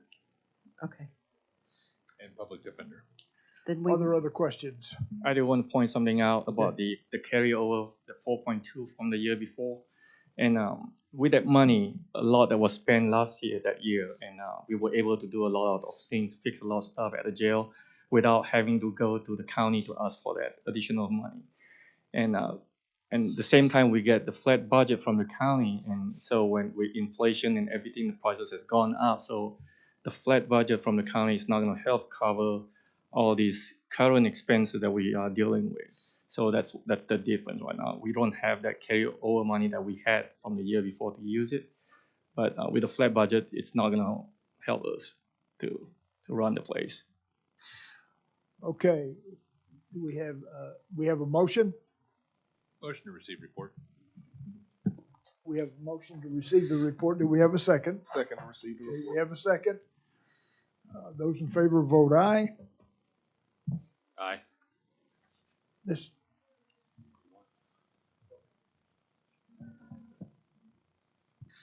Stephen Buck, yes. Sheriff Johnson, yes. Sue Arnall, yes. Ben Brown, yes. P.T. Gary, yes. Miles Davidson, yes. Chair Alexander, yes. Derek Scobie, yes. Having received a unanimous vote, I declare that item to have passed. Next brings us to item 12. We had passed this before for the sake of the conversation that we've just had. We had several of the speakers talk about the need for more staff and about the need to provide additional activities, all of which takes staff. By comparison to other places where people who might come to us can work, I will just point out that we are way, way low paid. We can't compete. And I hear all the conversation, but let's just keep that in mind. Having said that, do I hear a motion to approve budget agenda item 12? We have a motion. Second? Second. We have a motion and a second. Those in favor will vote aye. Those opposed, no.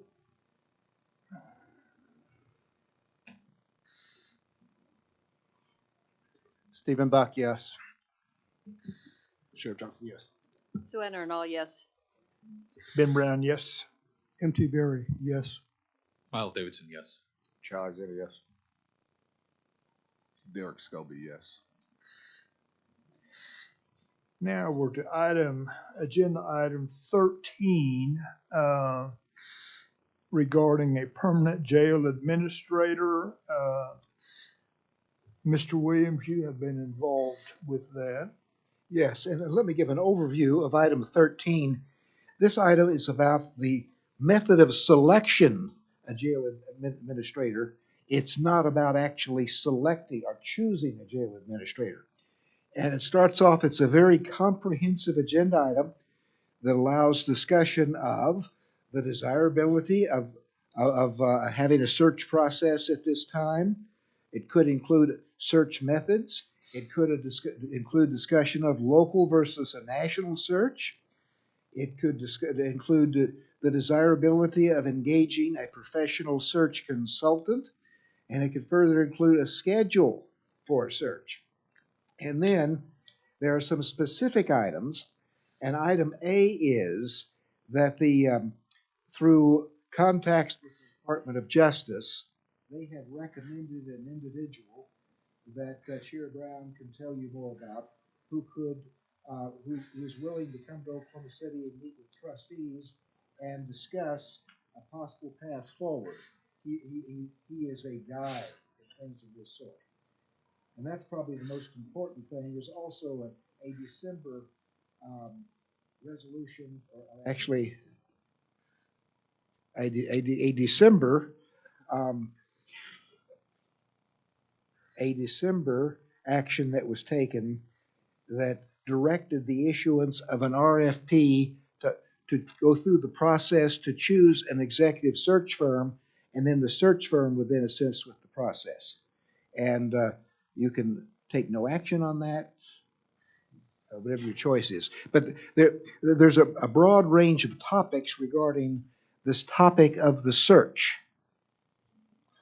Well, I think with just the conversations we just had about where we stand financially with the deficit being 1.6 million before this fiscal year ends, I just don't think it's responsible to engage in some financial contract with someone to come in and look for a CEO at this time. Other discussion? Who was that that you said recommended this person coming?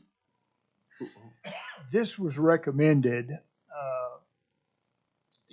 Adam Luck and I and John Michael Williams was on a phone call from the Department of Justice.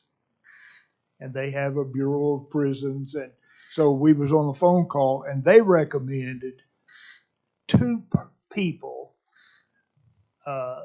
to help us with a search. Then both of these people declined to help, and they recommended a sheriff of Denver, the county sheriff in Denver, who's been there 20 years, and they recommended we contact him. So we did, I did, and he is willing to help. He seems to be well experienced in law enforcement and jail operation. He helped, I think I understood him to say, he helped the Dade County Jail locate a CEO, and I believe a jail in Arizona. So that's the extent. He is willing to come. What he would like to do, if we do in fact engage him, he would like to come and kind of get the lay of the land, see what's going on, what we need, and then he would help us with the search by recommending people. He has contacts all over the nation, all over the world, in fact. So anyway, that's it. So in essence, it is somewhat directed under the umbrella of the DOJ. Yes. Okay. Now, I fully agree with Sheriff Johnson given the nature of our finances. However, because of the fact that it's directed by DOJ, I believe we would shoot ourselves in the foot if we did not allow for that, because down the road, if we run into a problem, the first thing I can see them doing is going right back to, we recommended this and you all did not take our recommendation. I believe that will cause a problem. I don't know how to speak in some ways that I hear some people speak. I just know how to speak very direct and forthright. If I could choose today, I would choose Brandy Garner as the CEO. That's what I would do. But hold on. But however, December the 16th, or whenever we approved what we did in regards to this national search, as we touched on, I believe if we don't move forward with some semblance of that, it will turn around and bite us down the road. So I don't think we should look to spend, tens of thousands of dollars on this, but I believe we have to spend something in order if nothing else, to appease the DOJ.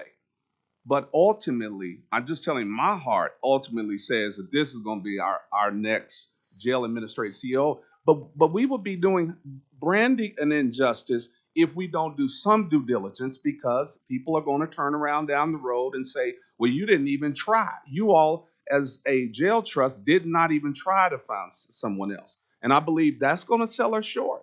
And I know, listen, patience is a virtue. I'm sure she would love to be, even today, for us to make a motion for her to be the jail administrator. And it would be a beautiful thing. And I believe this is Women's History Month. It would be a beautiful thing. But it could cause a problem. I believe we need to let patience have her perfect work in us. And we need to spend, I think we talked about, what is this, like $4,000, maybe $5,000? There's a hourly charge. Well,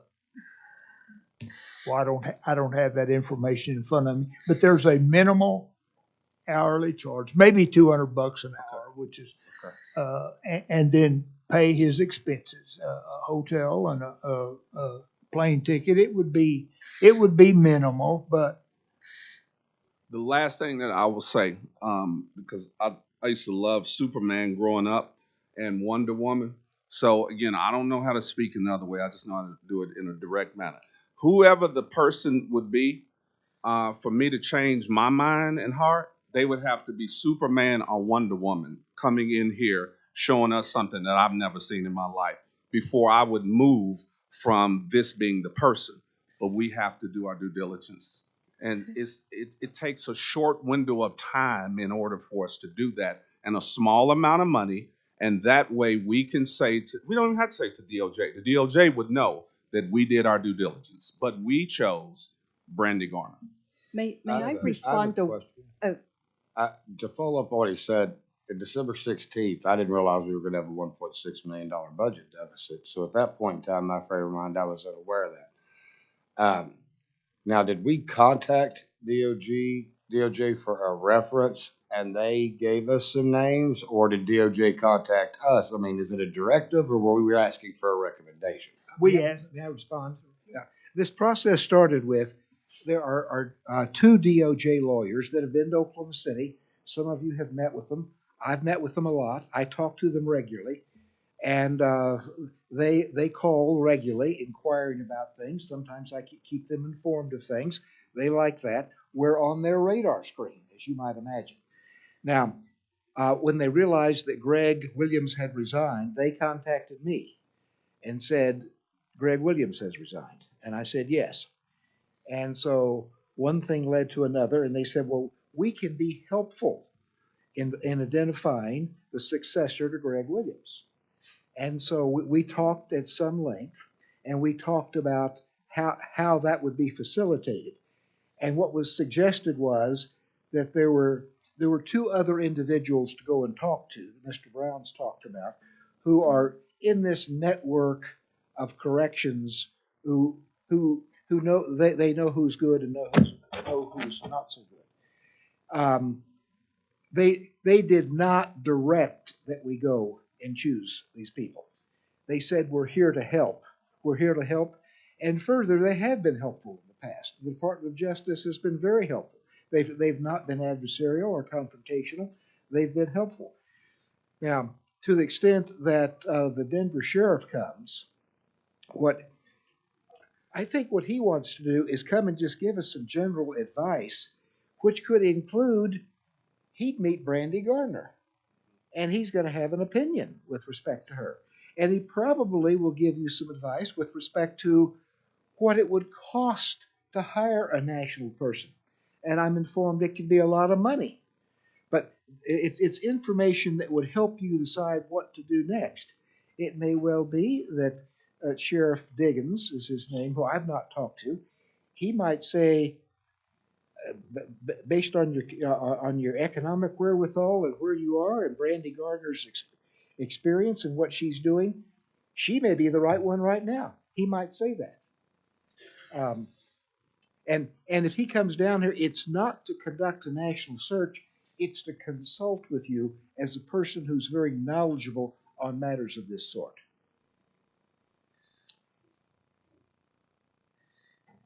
It was my understanding that this was not at the direction of the DOJ, but only in response to a question.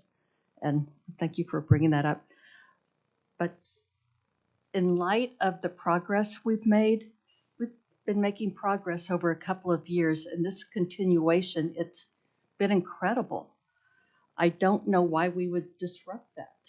That's truly my issue with this. Things are finally happening that should be. And I would really hate to cause more instability with the current staff. They bought into this, letting people out of their cells, being kinder, doing TBRI training. It's all working. And I don't know why we would need someone to come in and tell us that's working already. So here's an idea, Mr. Chair, Ben, and as well John Williams. Do not bring him in, but table it until the next jail trust meeting. Communicate to Oklahoma County residents that during the next jail trust meeting, we are looking to make a motion to hire Brandy as the permanent jail administrator, CEO.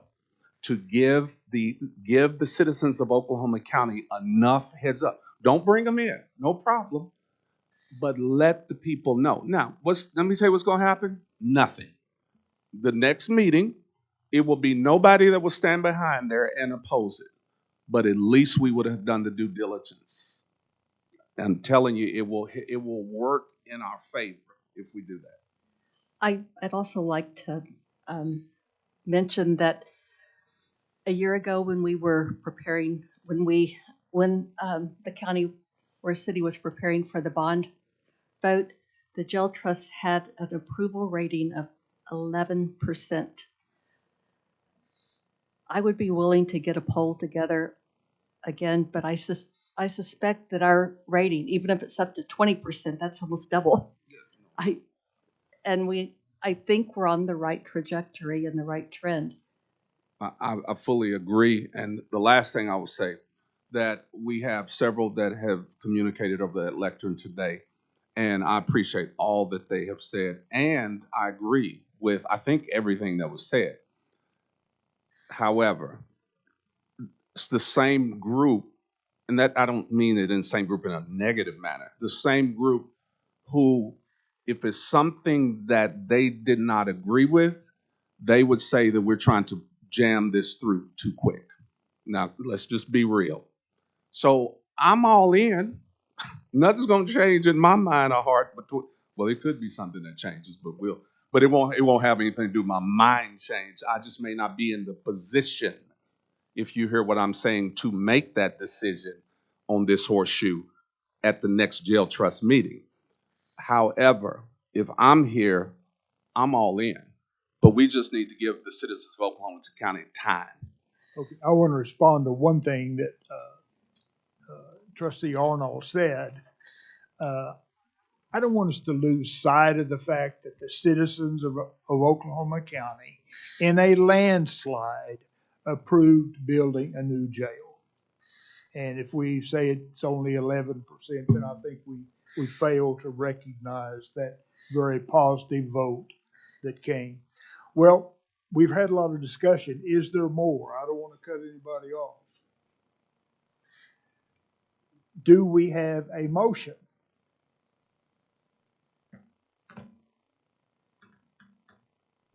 Would you please restate your motion? I would like to make a motion that this body holds off of bringing anyone in, but during the next jail trust meeting, that we put it on the agenda to whatever all this verbiage will be, but the verbiage really would be that we would be looking to hire Brandy Garner as the permanent jail trust administrator CEO.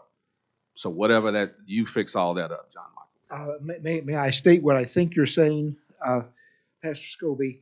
That I think I hear a motion to that we do not wish to conduct a national search. We do not wish to interview anyone other than Brandy Garner, and at the April board meeting, to place an item on the agenda to hire Brandy Garner as the permanent jail administrator. That's the motion that I would like to make to this body. I understand it. Do we have a second?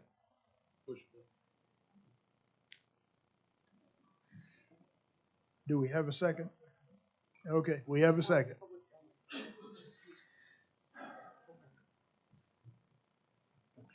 Clerk, call roll.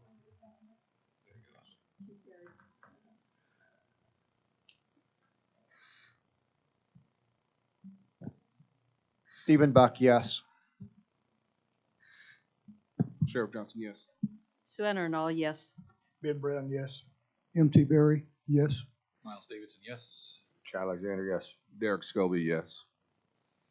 Okay, the motion having received unanimous aye votes, I declare the same to have passed. The next regularly scheduled meeting of the Oklahoma County Criminal Justice Authority will be on April 3rd, 2023 at 1 o'clock in this room. Now, we have two motions to go into executive session. It's items 15 and 16. We'll do them one at a time. Do I hear a motion? I'd like to do them together Okay. for a reason. And the recommended motion is that a motion to enter executive session with respect to item 15 and item 16, each as stated in the agenda. So moved. So moved. Do we have a second? We do have a second. Those in favor vote aye. Those opposed vote no.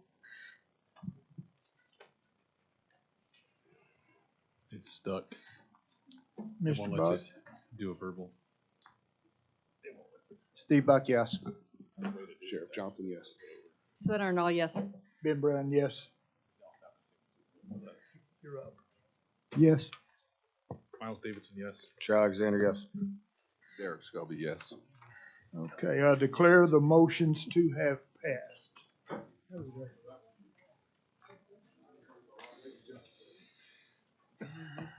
Do something.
Oh, okay, we're fixed.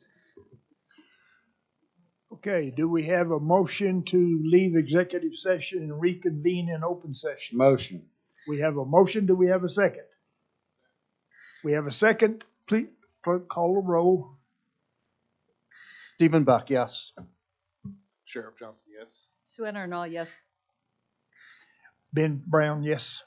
M.T. Berry, yes. Miles Davidson, yes. Alexander, yes. Derek Scobie, yes. Having received a unanimous vote, I declare the same to have passed.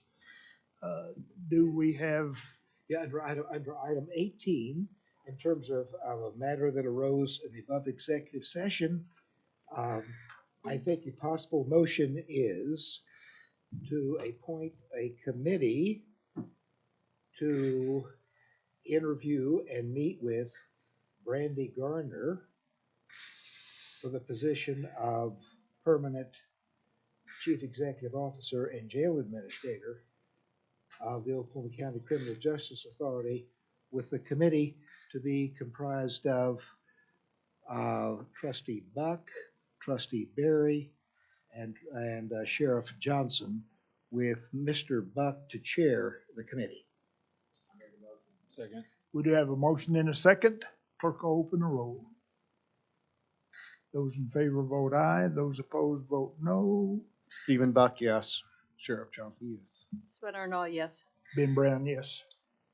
M.T. Berry, yes. Miles Davidson, yes. Alexander, yes. Derek Scobie, yes.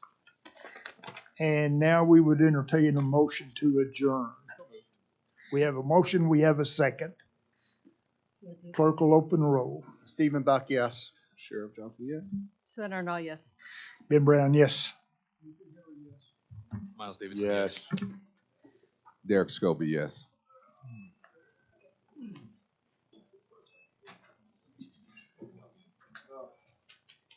God, yeah, you. Some of these guys, I feel bad for you. You guys are